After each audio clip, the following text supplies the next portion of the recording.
पोटच्या पोराचा police कोठडीत जीव गेला। आईला सरकारने 10 लाखांची मदत देऊ केली होती। त्या माऊलीने पैशांवर लात मारली आणि पोराला न्याय देण्यासाठी कोर्टाची पायरी चढण्याचा निर्णय घेतला। त्या माऊलीला साथ दिली ती ॲडव्होकेट प्रकाश आंबेडकरांनी। परभणीचं सोमनाथ सूर्यवंशी हे प्रकरण आहे। पोलीस कोठडीतच त्या व्यक्तीचा संशयास्पद मृत्यू झाला होता। परभणीमधील पोलिसांच्या कोठडीत संशयास्पद मृत्यू झालेल्या सोमनाथ सूर्यवंशीचं प्रकरण सुप्रीम कोर्टापर्यंत गेलं। परभणीतील या प्रकरणात सोमनाथ सूर्यवंशींची बाजू मांडण्यासाठी वंचितचे नेते ॲडव्होकेट प्रकाश आंबेडकर हे काळा कोट घालून मैदानात उतरले होते। सोमनाथ सूर्यवंशीचा मृत्यू पोलीस कोठडीत झाला, त्यामुळे या प्रकरणात आरोपी पोलीस आणि सरकार आहे असा दावा प्रकाश आंबेडकर यांनी केला होता आणि हे प्रकरण कोर्टात गेलं। औरंगाबाद खंडपीठात हा खटला उभा राहिला आणि ॲडव्होकेट प्रकाश आंबेडकरांनी सूर्यवंशी कुटुंबियांची बाजू मांडली। औरंगाबाद खंडपीठाने या प्रकरणी आरोपींवर 1 आठवड्याच्या आत गुन्हे दाखल करण्याचे आदेश सुद्धा दिले होते। त्यानंतर गुन्हे दाखल न करता सरकार मात्र या निर्णयाविरोधात सुप्रीम कोर्टात गेलं। सुप्रीम कोर्टात यावर सुनावणी झाली आणि सर्वोच्च न्यायालयाने सुप्रीम कोर्टाने एक महत्त्वाचा निकाल यावर दिला आहे। सर्वोच्च न्यायालयाने राज्य सरकारला सोमनाथ सूर्यवंशी मृत्यू प्रकरणात गुन्हा दाखल करण्याचे निर्देश दिले आहेत। यापूर्वी हायकोर्टाने जो आदेश दिला होता त्यावर महायुती सरकारने विरोधात सर्वोच्च न्यायालयात धाव घेतली होती, परंतु आता सर्वोच्च न्यायालयाने या कनिष्ठ न्यायालयाचा निर्णय योग्य असल्याचं ठरवत सोमनाथ सूर्यवंशी प्रकरणात गुन्हा दाखल करण्यास सांगितलेला आहे। हा महायुती सरकार आणि परभणीतील पोलीस यंत्रणेला मोठा धक्का मानला जातोय आणि त्यांना 7 दिवसात गुन्हे दाखल करावे लागतील। मात्र 7 दिवसात गुन्हे दाखल झाले नाहीत तर पुन्हा सुप्रीम कोर्ट यात हस्तक्षेप करणार का ते पाहणं महत्त्वाचं असणार आहे। यावर ॲडव्होकेट प्रकाश आंबेडकर म्हणाले की मुंबई उच्च न्यायालयाच्या औरंगाबाद खंडपीठाने एका आठवड्यात सोमनाथ सूर्यवंशी हत्या प्रकरणात आरोपी पोलिसांवर गुन्हे दाखल करा असे आदेश दिले होते, पण अद्यापही पोलिसांवर गुन्हे दाखल झालेले नाहीयेत। हे कोर्टाच्या निर्णयाचं उल्लंघन आहे, त्यामुळे आता पोलीस आणि प्रशासनावर कोर्टाचा अवमान म्हणजेच कंटेम्प्ट ऑफ कोर्ट अंतर्गत कारवाई होते का ते पाहणं महत्त्वाचं असणार आहे। आजच्या सुनावणी दरम्यान सर्वोच्च न्यायालयाला सुद्धा याची माहिती देण्यात आली होती आणि त्यांनी विचारलं होतं की अद्याप FIR का दाखल झाली नाही। या प्रकरणात राज्य शासनच आरोपी आहे। सोमनाथ सूर्यवंशी यांचा मृत्यू राज्याच्या ताब्यात असताना झाला, त्यामुळे शासनाने नेहमीप्रमाणे हात झटकण्याचा प्रयत्न केला। सुरुवातीला राज्य सरकारने हा मृत्यू न्यायालयीन कोठडीत झाला आहे असं सांगितलं, परंतु पोस्टमॉर्टम मध्ये मल्टिपल इंजुरीमुळे मृत्यू झाल्याचं स्पष्ट झालेलं आहे। पोस्टमॉर्टम रिपोर्टमध्ये सेकंड ओपिनियनसाठी कोर्टाची पुनर्परवानगी लागते। जे हॉस्पिटलच्या डॉक्टरांनी पूर्व परवानगी न घेता ते केलं, त्यामुळे डॉक्टरांनाही आरोपी करावं असा अर्जही आम्ही देणार आहोत असं देखील प्रकाश आंबेडकर यांनी म्हटलंय।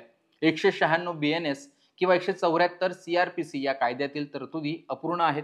न्यायालयीन मृत्यू झाल्यानंतर त्याची चौकशी अहवाल आल्यानंतर पुढे काय कारवाई करावी या संदर्भात कायद्यात तरतूद नाहीये। यावर हायकोर्ट गाईडलाईन्स ठरवणार असून त्यानंतर SIT स्थापनेसंबंधी किंवा चौकशी अधिकाऱ्यासंबंधी निर्णय घेतला जाईल असंही प्रकाश आंबेडकर यांनी म्हटलंय। परभणीतील कोम्बिंग ऑपरेशनवर न्यायालयाने नोंद घेतलेली आहे, तोही आता चौकशीचा भाग होईल। त्या ऑपरेशनमध्ये सहभागी अधिकाऱ्यांवर ही गुन्हा दाखल होऊ शकतो।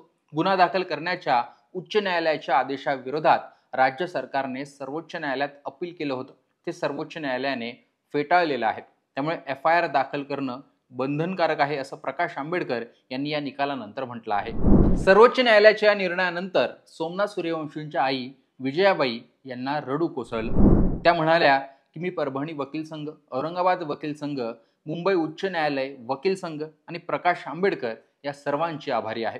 प्रकाश आंबेडकर यांनी एखाद्या भावाप्रमाणे माझ्या पाठीशी ते उभे राहिले आणि साथ दिली। त्यांनी खंबीरपणे उभं राहून मला न्याय मिळवून दिलेला आहे। या देशाच्या संविधानासाठी सोमनाथचं रक्त सांडलेलं आहे, त्याने बलिदान दिलं आहे। प्रकाश आंबेडकर साहेबांनी त्याचं बलिदान वाया जाऊ दिलं नाही, त्यासाठी मी त्यांची आभारी आहे। कोणाच्याही लेकरावर ही वेळ येऊ नये। माझा मुलगा वकील होणार होता, माझ्या लेकराला डांबून नेऊन पोलिसांनी मारलं, मात्र राज्य सरकारने दिशाभूल करण्याचा प्रयत्न केला। माझ्या मुलाला 4 दिवस मारहाण करून पोलीस कोठडीत ठेवलं गेलं होतं। माझ्या लेकराचं हाड तुटेपर्यंत त्याला मारलं। पोलिसांनी माझ्या लेकराचा खून केला आणि त्याला हृदयविकाराचा झटका आल्याचं सांगितलं असं विजयाबाई सूर्यवंशी यांनी म्हटलेलं आहे। यावरच बोलताना राज्याचे मुख्यमंत्री देवेंद्र फडणवीस काय म्हणाले तेही ऐका। हायकोर्टाच्या निर्णयात त्यांनी थोडं परिवर्तन केलेलं आहे। हायकोर्टाने थेट पोलिसांवर FIR करायला सांगितला होता, पण आता सुप्रीम कोर्टाने त्या ठिकाणी FIR तर करायला सांगितलं आहे, पण त्याच्यामध्ये पोलिसांचं नाव कधी घालायचं किंवा पोलिसांवर करायचा किंवा नाही करायचा याचा चौकशी अंती त्याचा निर्णय करण्याकरता सांगितलेला आहे। पण ही माझी प्राथमिक माहिती आहे, त्याच्यामुळे पूर्ण माहिती घेऊनच मी याच्यावर बोलेन। आता सरकार या निर्णयावर काय कारवाई करतं? पोलिसांवर गुन्हे दाखल होऊन चौकशी सुरू होते का? ते पाहणं अत्यंत महत्त्वाचं असणार आहे. एकूणच परभणीमध्ये एक प्रकरण घडलं होतं. त्यानंतर तिथे मोर्चा काढला गेला, त्यानंतर दंगल झाली आणि त्यातच परभणी पोलिसांनी कोम्बिंग ऑपरेशन केलं होतं.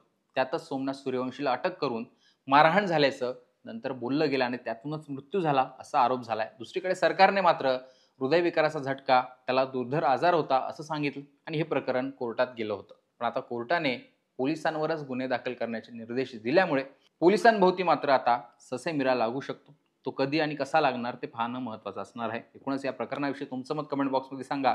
लोकमतचं यूट्यूब चॅनल सबस्क्राईब करा.